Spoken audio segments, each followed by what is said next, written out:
선착장 진입 과정에서 항로를 이탈했다가 강바닥에 걸려 꼼짝없이 멈췄던 한강버스. 사고 지점 코앞에 있는 잠실 선착장을 옮겨야 한다는 지적이 나왔습니다. 선착장 주변으로 강 밑에 가스관이 지나고 그 위는 콘크리트로 덮여 있다 보니 준설이 어려워 사고로 이어질 우려가 있다는 겁니다. 가스관에 콘크리트가 있기 때문에 그 근처를 준설을 하지 못해서 거기 근처에 수심이 낮아지기 때문에 거기가 위험하다. 검토하실 수 있으시죠? 일단 검토는 하겠습니다만. 한강을 찾는 시민들 발길이 뜸한 동절기에 운항을 잠시 멈추고 안전 확보에 주력하라는 제안에는 공감은 하지만 신중해야 한다며 선을 그었습니다. 사계절 운항하면서 계절별로 어떻게 대응할지 데이터 축적이 필요하다는 이유를 들었습니다.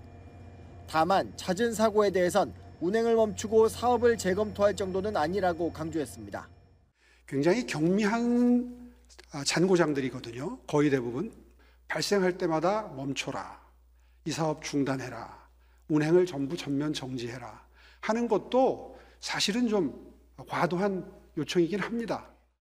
주택 공급 문제를 현 시장 탓으로 돌리는 여당의 비판에 대해서는 평균 20년 걸리는 사업의 특성을 고려하지 않았다고 맞받았습니다. 현재 주택 공급량이 원활하지 않은 건 전임 시장이 정비구역을 대거 해제했기 때문이라는 겁니다. 씨를 뿌려놓은 거를 다 어떻게 보면 논밭을 뒤엎은 겁니다. 논밭을 뒤엎은 정도가 아니라 제초제까지 뿌리고 가신 거죠. 그러면서 정치적 계절이 다가오니 행정적인 사안을 정치 이슈로 전환하려 한다며 데이터를 놓고 논의해야 한다고 덧붙였습니다. YTN 양일혁입니다. 한강버스가 한강 한복판에 우두커니 서 있습니다. 잠실 선착장으로 향하던 중 강바닥에 걸려 오도 가도 못할 신세가 된 겁니다.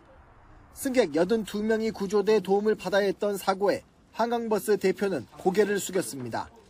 시민께 불편과 불안감을 드린 점에 대해서 진심으로 사과드립니다. 이번 사고는 야간의 항로 표시 등이 배터리 문제로 잘 보이지 않은 상황에서 수심이 낮은 곳으로 항로를 벗어났다가 발생한 것으로 추정됩니다. 문제는 한강버스가 정해진 항로를 지날 때에도 바닥이 강바닥이나 이물질에 닿았다는 보고가 최근 급증하고 있다는 점입니다. 특히 전체 15건 가운데 13건이 지난 7일 이후 보고됐는데 부유하던 로프가 프로펠러에 걸리는 등 상황이 갈수록 심각해지자 이물질 제거와 추가 준설 작업에 나서면서 운항에도 차질이 빚어졌습니다. 갈수기다 보니까 연중 수심이 가장 낮은 상태입니다. 이렇게까지 수심이 낮아질 것으로는 미처 저희들은 예상을 못한 것은 사실입니다. 사고와 잡음이 끊이지 않자 시민단체는 한강버스 사업을 전면 재검토하라고 목소리를 높였습니다.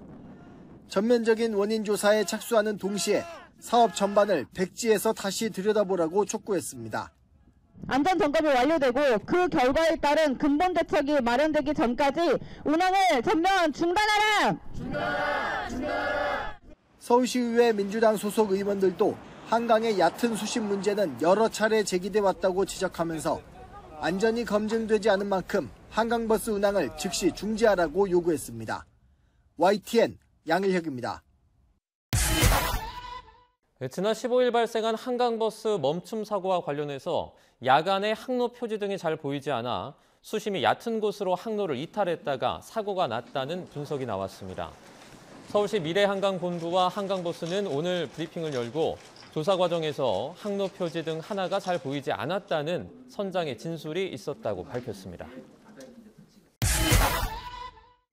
승객 82명을 태운 잠실행 한강버스 멈춤 사고가 발생한 이튿날, 민주당은 이른 오전 긴급 기자회견을 열고 오세훈 시장 책임론을 꺼내들었습니다. 지금까지 모두 16차례 사고가 있었는데도 오 시장이 시민 안전을 담보로 치적 쌓기에만 몰두했다며 한강버스 운항을 전면 중단하라고 촉구했습니다. 시민 몇 명이라도 다치거나 죽어야 멈출 겁니까? 오세훈 시장에게 공식적으로 면담을 요청할 거고요. 받아들이지 않으면 항의 방문 등. 민주당 정청래 대표는 SNS에 안전행정보다 중요한 행정은 없다고 적었고 서울시장 출마 후보군으로 분류되는 전현희, 박홍근, 서영교 의원도 줄줄이 오세훈 때리기에 가세했습니다. 김민석 국무총리도 발벗고 나섰습니다. 안전은 아무리 강조해도 지나치지 않는다. 한강버스 안전성에 대해 심각하게 우려한다면서 3가지 특별 지시를 내렸습니다. 서울시는 행안부와 협조해 사고 원인을 철저히 조사하고 운항 중 사고 발생 시 대응 체계를 점검하고 필요할 경우 운항 중단 기간 연장까지 검토하라고 지시했습니다. 최근 종묘 앞 재개발 공방에 이어 거듭 김민석 대 오세훈 대립구도가 연출된 겁니다. 국민의힘은 내년 지방선거 때 서울시장을 노린 사실상의 사전 선거운동이라며 김 총리 행보를 비판했습니다. 국무총리의 신분을 이용해가지고 선거 개입에 유사한 그런 행위를 하실 것이 아니라 중립적인 자세로 총리의 업무에 집중해 주시기를. 노골적인 오세훈 시장 때리기에 여권 내부에서도 괜히 경쟁자 몸값만 올려주는 것 아니냐는 우려가 나옵니다. 동시에 한강버스가 정쟁으로 치부되면서 핵심인 시민 안전을 놓치지는 않는지도 살펴봐야 할 지점입니다. YTN 황보혜경입니다. 오세훈 서울시장이 한강버스 멈춤 사고에 대해 공식적으로 사과했습니다. 페이스북에 올린 글에서 예상치 못한 일로 승객과 시민 여러분께 큰 불편을 끼쳐드렸다며 고개를 숙였습니다. 이어 관리감독기관으로서 원인을 신속하게 파악하고 보완해 한강버스가 시민의 일상에서 정착할 때까지 철저하게 관리하겠다고 강조했습니다. 앞서 서울시도 별도의 입장문을 냈습니다. 서울시는 시민 불편에 대해 사과하면서도 사고 발생 즉시 승객 안전을 최우선으로 대응했고 모든 안전 절차가 정상적으로 작동됐다고 강조했습니다.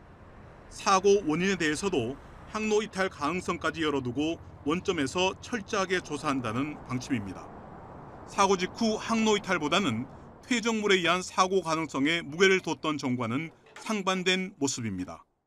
뚝섬에서 잠실 구간은 원래 수심 자체가 얕은 구간이기 때문에 저희들이 이 구간은 항로를 철저히 신경을 쓰고 준설하고 또 선장님들도 거기에 신경을 써서 운항하는 구간이기 때문에 현재 항로 이탈은 없는 걸로 확인이 됐습니다. 그러면서도 서울시는 민주당이 한강버스 안전 문제를 정치 공세로 활용하고 불필요하게 시민 불안을 키워서는 안 된다고 주장했습니다. YTN 박순표입니다. 어두컴컴한 한강 위 배 한 척이 우두커니 서 있습니다. 어제 저녁 8시 15분 승객 82명을 태우고 잠실 선착장에 들어오던 한강버스가 멈춘 겁니다. 신고를 받고 119 순환구조대와 한강경찰대가 구조선을 투입해 1시간여 만에 승객들을 모두 구조했습니다. 다친 사람은 없는 것으로 전해졌습니다. 서울시는 배가 정상 경로로 오고 있었지만 선착장에서 118m 떨어진 지점에서 이물질이나 쌓인 토사에 걸려 멈춘 것으로 보고 있습니다. 이달부터 운행이 재개된 한강버스에 이 같은 사고가 생긴 건 처음이 아닙니다. 어제 오후엔 뚝섬 선착장을 출발한 선박이 이물질과 부딪혔고 지난 11일엔 뚝섬 주변을 떠다니던 밧줄이 배 프로펠러에 걸려 잠수부가 투입되기도 했습니다. 이에 서울시는 오늘부터 한강버스의 일부 구간 운항을 또다시 중단하기로 했습니다.